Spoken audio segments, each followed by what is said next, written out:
Assalamualaikum warahmatullahi wabarakatuh. Hai Govilas, saya Ayu Karigianti dengan NIM akhir 091. Saya dari Fakultas Ilmu Sosial dan Ilmu Politik, jurusan Ilmu Pemerintahan, angkatan 2022. Oke, dalam kesempatan kali ini saya akan melakukan sesi wawancara dengan dua narasumber saya, yaitu dengan saya Arita Krisyanti dengan NIM akhir 098. Dan saya Fitriana Santi dengan NIM akhir 104. Oke, dalam sesi wawancara kali ini kita akan membahas tentang hubungan masyarakat dan negara.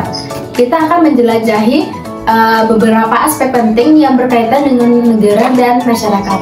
Sebelum melakukan sesi tanya jawab, saya akan membahas tentang apa itu negara dan masyarakat. Negara adalah suatu entitas politik yang mana memiliki kedaulatan di wilayah tertentu. Negara memiliki beberapa elemen penting seperti pemerintahan, hukum, keamanan, serta administrasi publik. Tujuan utama dari negara ialah memelihara ketertiban, memberikan keadilan, serta menyediakan berbagai layanan publik ke masyarakatnya. Negara juga memiliki tanggung jawab yang melindungi hak asasi manusia, mempromosikan kesejahteraan sosial, serta menjaga hubungan yang erat antara negara-negara lain di dunia. Untuk pengertian dari masyarakat, masyarakat itu terdiri dari sekelompok manusia yang merupakan makhluk sosial, seperti yang disampaikan oleh ilmuwan dan filsuf Muslim yang berasal dari Turkistan, yaitu Al-Farabi. Ia menyampaikan bahwa makhluk sosial yang tidak akan bisa hidup dan tidak akan mungkin hidup sendiri-sendiri. Untuk itu, manusia harus hidup bermasyarakat dan saling membantu satu sama lain. Sifat dasar manusia ini hidup bermasyarakat dan bernegara, mendorong manusia untuk hidup sosial dan saling membantu satu sama lain untuk kepentingan bersama dan tujuan bersama, yaitu kebahagiaan. Lanjut, untuk sesi tanya jawab yang akan kita bahas kali ini. Untuk pertanyaan pertama, apakah dari penjelasan saya tadi, apakah ada keterkaitan antara masyarakat dan negara? Baik, terima kasih atas pertanyaannya. Jadi menurut saya, warga negara itu memiliki peran penting dalam keberlangsungan sebuah negara. Oleh karena itu, hubungan antara warga negara dan negara sebagai institusi yang menaunginya memiliki aturan atau hubungan yang diatur dengan peraturan yang berlaku di negara. Jadi, agar dapat memiliki status yang jelas sebagai warga negara, menyangkut warga negara hendaknya menjadi penting untuk kita ketahui. Dengan memiliki status sebagai warga negara, orang memiliki hubungan dengan negara. Hubungan ini nantinya tercermin dalam peran, hak dan kewajiban secara timbal balik antara warga negara dengan negaranya. Jadi kayak dari penjelasan Mbak Arin tadi ya, kedua hal tersebut berhubungan serta berkaitan satu sama lain. Jadi salah satu ciri dari negara kan adanya rakyat, sehingga komponen utama dari apa yang dinamakan rakyat tadi, selain ciri-ciri yang lain seperti adanya wilayah dan kedaulatan. Nah, dari penjelasan tadi, apakah ada teori-teori dari yang disampaikan oleh filsafat mengenai hubungan antara masyarakat dan negara? Jadi, terbentuknya sebuah negara karena adanya teori perjanjian masyarakat. Teori perjanjian masyarakat ini menjelaskan bahwa adanya perjanjian di mana seluruh masyarakat mengikat diri mereka dalam perjanjian tersebut. Masyarakat mendirikan organisasi negara agar dapat melindungi dan menjamin kelangsungan hidup mereka. Beberapa filsuf Inggris dan Prancis seperti Thomas Hobbes, John Locke, dan Montesquieu.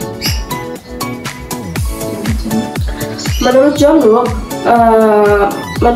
sendiri menjelaskan bahwa Pembentukan negara didasarkan pada perjanjian masyarakat terdiri dari 2 tahap. Jadi yang pertama itu Pactum Unions, di mana perjanjian masyarakat untuk membentuk negara, dan yang kedua Pactum Subjection, di mana perjanjian diadakan dengan penguasa. Oke, jadi dari penjelasan narasumber kita kali ini bisa disimpulkan bahwa pada saat individu hidup tanpa adanya sebuah organisasi, tanpa pemimpin, serta tanpa hukum yang mengikat, yang mengatur hidup mereka, nah keadaan ilmiah ini tuh harus segera dihentikan dengan mengadakan perjanjian bersama. Maka terbentuklah negara melalui suatu perjanjian saat individu-individu yang menjadi pesertanya. Jadi, untuk pertanyaan selanjutnya, bagaimana pengaruh politik terhadap hubungan masyarakat dan negara, dan apakah itu ada hubungannya dengan politik? Oke, terima kasih untuk pertanyaannya. Jadi, politik memiliki pengaruh yang signifikan terhadap hubungan antara masyarakat dan negara. Sebagai sistem yang mengatur pengambilan keputusan dan pembagian kekuasaan, politik mencakup berbagai aspek kehidupan masyarakat, termasuk hukum, kebijakan publik, ekonomi, dan kesejahteraan sosial. Pengaruh politik terhadap hubungan antara masyarakat dan negara dapat berdampak dalam beberapa cara. Yang pertama, politik menentukan struktur dan fungsi negara, serta bagaimana cara berinteraksi dengan masyarakat negara. Kedua, politik juga mempengaruhi partisipasi politik dan keterlibatan masyarakat dalam proses pengambilan keputusan. Yang terakhir, politik juga mempengaruhi pembentukan identitas nasional dan kesatuan sosial. Oke, jadi intinya tuh kayak apa ya? Politik memiliki dampak yang signifikan terhadap hubungan antara masyarakat dan negara ya. Nah, ketika politik dijalankan dengan transparansi, partisipasi masyarakat yang tinggi, serta hubungan tersebut cenderung akan menjadi lebih kuat. Nah, sebaliknya, jika kebijakan yang tidak memenuhi kebutuhan tersebut dan aspirasi masyarakat, serta kurangnya partisipasi politik yang inklusif dapat merusak hubungan tersebut. Nah, seperti yang kita bahas tadi, politik juga mempengaruhi antara hubungan masyarakat dan negara. Jadi, yang akan saya tanyakan, apakah perubahan politik pada suatu negara dapat didorong oleh konflik-konflik yang terjadi di masyarakat itu sendiri?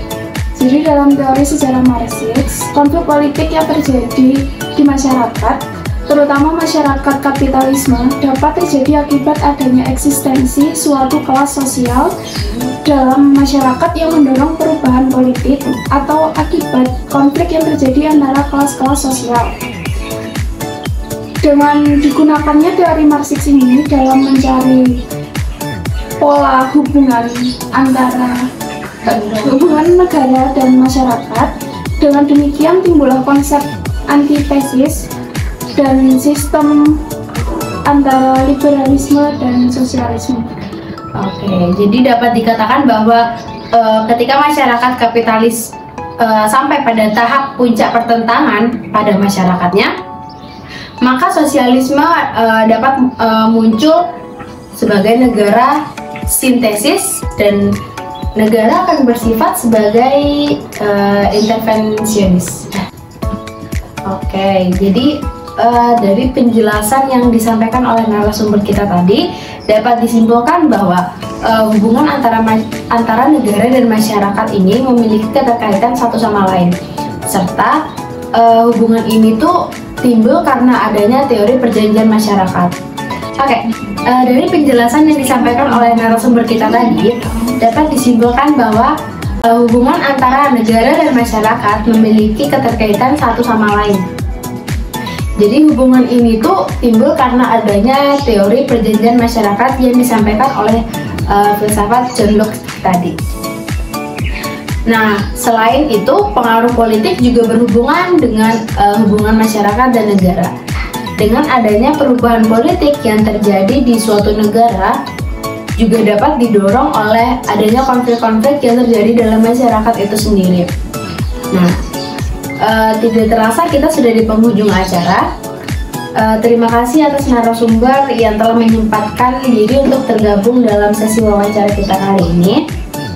Saya selaku host, mohon maaf jika ada penyampaian kita yang kurang tepat, karena manusia tidak luput dari kesalahan. Saya Ayuka selaku host pamit undur diri. Terima kasih. Assalamualaikum warahmatullahi wabarakatuh.